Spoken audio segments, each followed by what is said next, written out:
Gracias, Richard, por darnos de tu tiempo. Aquí en la revista tenemos una sección que hemos implementado para entrevistar a amigos, sobre todo, y escritores, narradores, cronistas, gente que apuesta desde hace mucho como tú por la cultura, por la divulgación de la buena redacción. También tú eres docente, Richard es escritor, Richard Primo es escritor, es docente, es cronista, periodista, divulgador. Ya vamos a conversar sobre tu experiencia, tu larga carrera, Richard. Y bueno, es un gusto. Me han dado el encargo acá en la revista La Hormiga de compartir contigo unos minutos para que nos cuentes un poco tus experiencias en este mundo de la lectura, la escritura, los talleres, la docencia. Y te doy, bueno, la más cordial bienvenida y gracias por hacernos el favor de darnos de tu tiempo. Sé que siempre estás ocupado, siempre activo y bueno, para conversar, ¿cómo estás, Richard? Oye, con el mayor gusto la invitación la he aceptado y y me encuentro bien, con un poco de frío en este momento porque vivo en una zona que está cerca del mar y estoy en el piso 7. Y como no puedo cerrar las ventanas porque me siento un poco encerrado, dejo un poco que pase el aire, pero en verdad se siente frío. Salvo eso, en salud muy bien y en el trabajo, pues como todos, un poco a la expectativa, trabajando a través de aulas virtuales y con el tiempo libre tratando de terminar pues mi vida literaria, un libro del cual ya estoy aburriendo a los amigos porque lleva más de un año que le doy vueltas y todavía no encuentro el tono que quisiera. Así es que ando atormentando al primero que logro atrapar en red, mandándole que me suelte ideas. Y nada, ese es hay momentos en los que uno está trabado, pues así que yo estoy medio trabado en esta novela, ¿no? Y allí, y leyendo en la medida en lo que se puede, porque te contaré que estos trabajos que tengo y que lo hago de muy buen gusto, porque soy profesor porque me gusta, sí te consume más tiempo del que uno podría suponer cuando las clases eran personales, cuando las clases eran, sí, personalizadas, no, presenciales, es un poco más complicado, te ocupa más tiempo, a pesar de que estás en casa. Pero en general, en líneas generales, creo que afortunadamente bien. Me alegra escuchar eso, Richard, y bueno, creo que va a ser muy oportuna tu experiencia y lo que nos puedas contar en los siguientes minutos. Justamente conversábamos el día de ayer a propósito de esta entrevista eh, para hablar de algunos puntos, ¿no? Donde tú tienes ya tiempo moviéndote, ¿no? Como es la escritura, la lectura, la docencia, ¿no? Y bueno, como primer punto, como primera eh, pregunta, eh, te preguntaría sobre qué, qué opinas de la generación de los 90, que creo es un poco la generación en la que tú te has movido, ¿o estoy A equivocado? ver, por edad, sí, por edad podría ser los 90.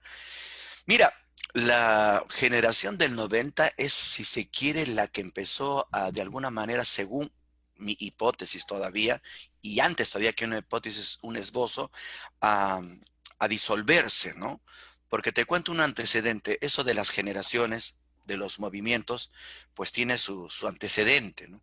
El más reciente, el del que se ha escrito inclusive análisis, es pues la del grupo Narración, ¿no? Que ya data de los 80, 70, todavía en el pleno auge ideológico entre el socialismo y el capitalismo, entre ellos, los escritores tenían todavía una posición, si se quiere, política, ¿no? Los escritores.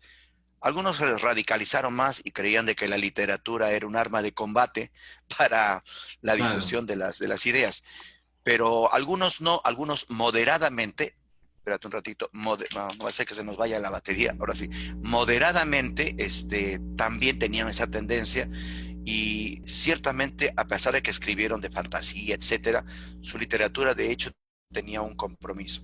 Creo que el que tuvo más fuerza, más notoriedad fue el grupo Narración, donde pues, quieran o no, estaría el fallecido Osvaldo Reynoso, que podría estar, ahora que había se me ha ido el nombre, se me ha ido el nombre, había un japonés que también estaba en el azul, Augusto Higa, y otros escritores de esa época, ¿no? Pero luego ya, imagínate cuando pasa lo de Sendero, el regreso a la democracia, y el Perú empieza a abrirse hacia el exterior. Yo creo que los jóvenes del 90 todavía están en ese punto medio. Conocí a muchos escritores que todavía tenían esta premisa, ¿no? La literatura comprometida. Pero había otros que ya empezaban a no creer en ello, sino que empezaron a buscarse en otros lados. Y yo, que llevé talleres de creación literaria, encontraba pues desde buscar al gran y amado Bukowski y esa literatura, si se quiere, de vanguardia. A esa yo la llamaría subversiva, pero no en el sentido político, ¿no? Sino el sentido nihilista que tenía, Contracultural, ¿no? contracultural que tenía. Empezaban por ese lado, otros iban por la onda psicológica, tratando de no caer en el viejo molde de la literatura de denuncia social, ¿no? Sí me encontré, pero resulta que no se lograba articular, si se quiere, un movimiento. No se articulaban movimientos. Si se articulaban, desaparecía muy rápido. Fui parte de muchos de ellos, porque no había esa ideología. La ideología es la que de alguna manera congrega pues a un movimiento, y la ideología se estaba disolviendo. Recuerda que por ahí llegan los asuntos de la caída del muro de Berlín, la perestroika y todo lo demás, y entonces yo ya no encontré un movimiento fuerte, ¿no? Eh, y más bien te pongo como antecedente que el último momento en el que todavía sentí que había un golpe, un encontrón interesante, ¿eh? Porque a pesar de que la gente salió arañada en el sentido figurado, un poco herida, el último encontrón, si se quiere, de movimientos o grupos o tendencias fue pues el que salió a la luz en España en 2005. Hubo un encuentro de escritores en España, de escritores peruanos en España, y todo iba bien. Yo estuve allí, todo iba bien, y cada uno se disparaba por su cuenta. Estaba un Iván Tais con una literatura muy, muy, muy singular, personal, Alonso Cueto, Fernando Ampuero, estaban escritores de Lima y escritores de provincia, Cristian Reynoso de Porpuno, es decir, muy buena gente.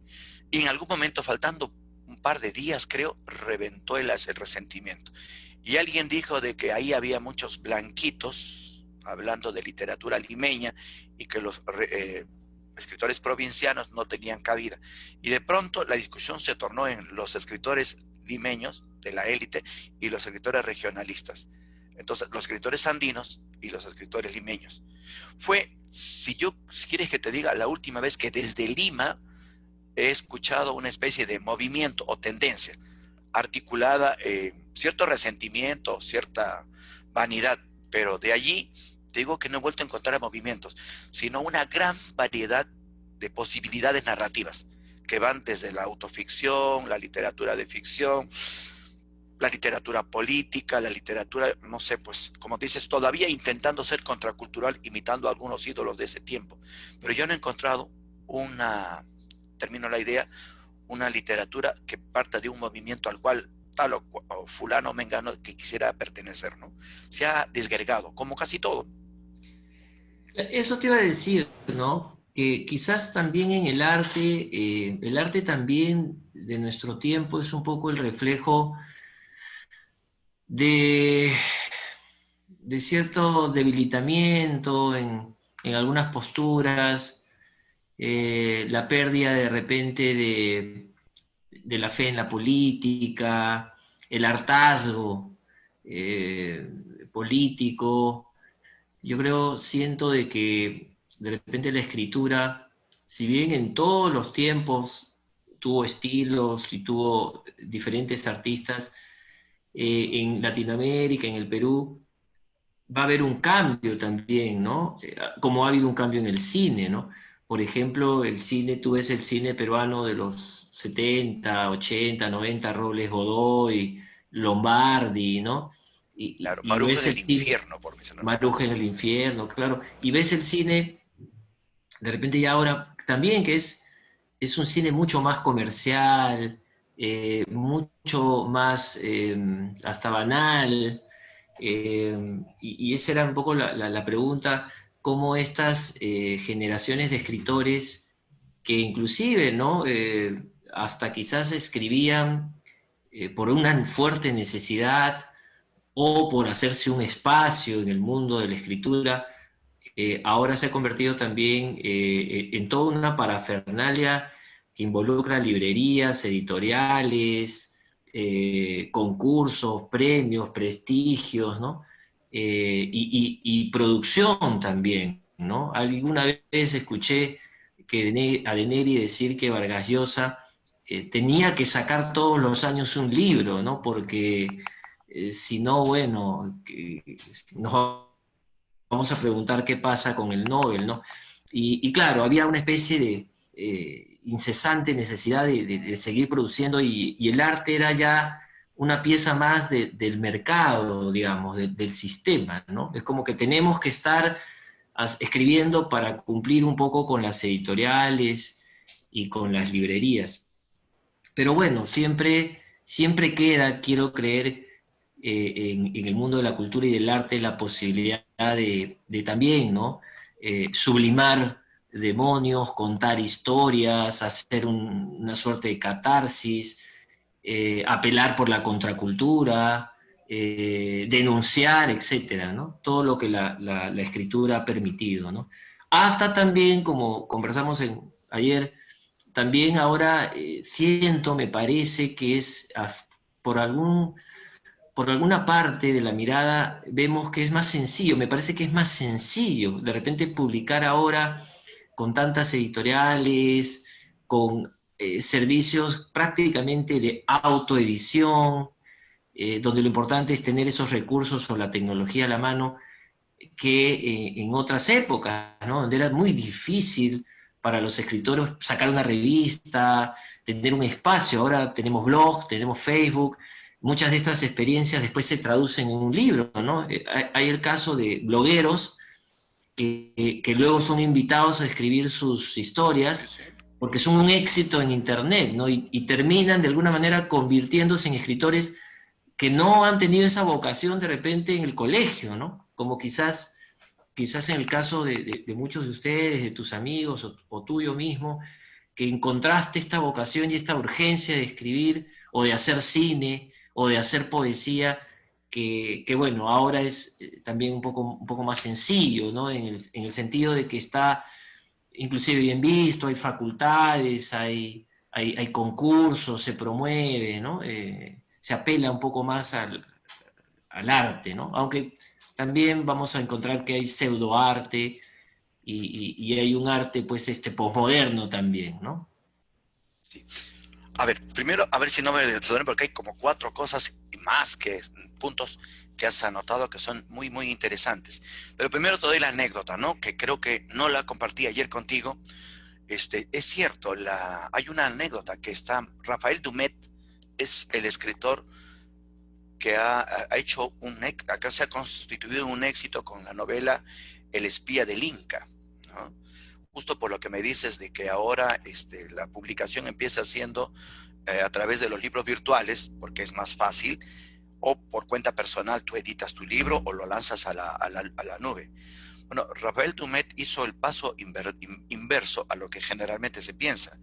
Lo primero que hace un escritor es buscar su editorial, el largo trámite de mandar, como cuentan los escritores hablando de sus inicios, el mandar su novela de editorial en editorial, algunos se lo rechazan, otros los tienen pateando, como dice, mes a mes.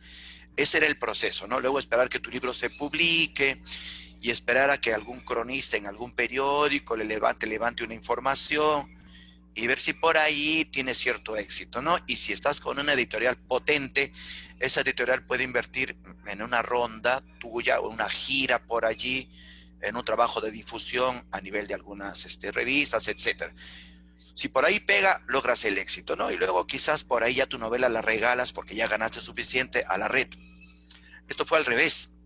A Dumet, a su novela El espía del Inca, que le tomó como 10 años escribirla, es una novela negra, es una novela negra, una novela detectivesca, de espionaje, pero ambientada en la época incaica, en la captura, en la liberación y captura de Atahualpa, primero en la captura y luego en el intento de liberación de Atahualpa.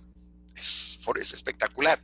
Usa el modelo de la novela negra para hablar de la época de Atahualpa y su prisión, pero no le dieron importancia. Ninguna editorial se la jugó porque era un tremendo libro, muchas hojas, 900 páginas, creo 700, creo que al final una gran cantidad, y aparte era un tema poco atractivo, así que las editoriales lo rechazaron. Él empezó al revés, lo publicó a través de Amazon, donde recibes muy poco, recibes una comisión por la venta de tus libros, pero claro, inviertes poco, inviertes menos, ¿no? Si te aprueban. Y él empezó por ahí ya casi molesto porque no había tenido pues, la pegada que hubiese querido a una novela que le exigió 10 años de trabajo. Y fíjate, fue en estos libros virtuales donde empezó a tener éxito. Por publicidad, esa parte la he leído, pero tendríamos que investigar más. Por alguna razón se difundió su novela vía virtual, porque en Perú no hay mucho lector virtual. La novela se volvió un éxito. Tanto que después que se hizo un éxito en América, fue que las editoriales empezaron a llamarlo para pedirle publicar su libro en físico. Y en físico, estuve leyendo el otro día, sigue agotando ediciones, El espía del Inca. Eso es un poco para dar un ejemplo de cómo es que ahora las cosas se han invertido. Ahora, yo pensaba, pero claro, tienes razón. El asunto es que creo que, primero para mí, aún hoy, a pesar de que la literatura, hay una literatura, por llamarla banal, superficial o ligera, por la que queramos llamarle, también es un reflejo, porque la literatura, el arte es un reflejo de la sociedad en la que vivimos. Y quiéralo o no, esta forma de emprender la literatura también debe ser un reflejo de cómo camina la sociedad contemporánea. Estoy usando ideas generales como la teoría, la posición de la modernidad líquida, donde todo se disuelve, Claro, todo es rápido, de Bauman, hasta una serie de interpretaciones que ahora te dicen que nada es constante y de que lo que quiere, lo que debe sobrevivir, si quiere sobrevivir, tiene que someterse todavía a la ahora agónica ley del mercado libre. Entonces, si yo quiero ser escritor, si yo quiero ser pintor, como que quisiera hacer lo otro, necesito vivir de ello. Y bueno, esta sociedad de mercado te dice, ¿quieres? Pues acepta las condiciones. Y las condiciones son estas, ¿no? Tengo que someterme a la publicidad, tengo que pensar más o menos qué escribir para luego intentar conciliar entre lo que yo escribo. Estoy hablando de los que intentan por lo menos ser leales con su convicción, ¿no? Entre lo que yo escribo y entre lo que más o menos abunda o se necesita en el mercado. Tengo que buscar ese punto medio. Entonces, no sé, pero eso es lo que está pasando en casi todas las áreas. Escucho a todos los profesionales ya no pensar en la causa de su profesión, siendo humanistas inclusive, ¿eh? Sino en cómo hago para sobrevivir dentro de estas leyes. Es más, cómo hago para estar en constante cambio, en constante evolución. Entonces, por eso sí, pues tienes razón. Coincido en que hoy por hoy hay una gran tendencia a que la literatura sea un instrumento más, igual que las demás artes, dentro de este aluvión de mercado libre. Sin embargo, te vuelvo a repetir, aún así, yo he encontrado novelas, entre comillas, ligeras, muy interesantes, que si las miras están reflejando la superficialidad. Mira la vanidad que uno tiene de creer que eso es superficial, la superficialidad del momento, de este tiempo. No hay capacidad de análisis en este tiempo, no hay búsqueda de la profundidad, eso creo que está conocido. La información que llega por la red es una información ligera, corta, no hay tiempo para profundizar. Y si yo quiero enfrentar una obra, tampoco tengo tiempo para profundizar en los niveles que pretende la obra. Quiero algo rápido, ligero, digerible, en un mundo rápido. Y la literatura de ese tipo está respondiendo a ello. Y pocos son los que todavía se mantienen, si se quiere, se mantienen diciendo, no me va, a mí no me va, yo escribo lo que me viene al cuajo y escribo como me salga, buscando, experimentando, haciendo, como dicen, trabajo de, investigación, de laboratorio, aunque ese experimento no me lleve y no lleve a ningún lado porque es una experiencia, me quedo. Yo creo que hay todavía, ¿eh? Yo creo que hay, pero en general es una forma de entender la literatura, para volver a repetir la idea. Creo que en el arte contemporáneo, este arte aparentemente superficial, como te digo, también es un reflejo de la sociedad en general, ¿no?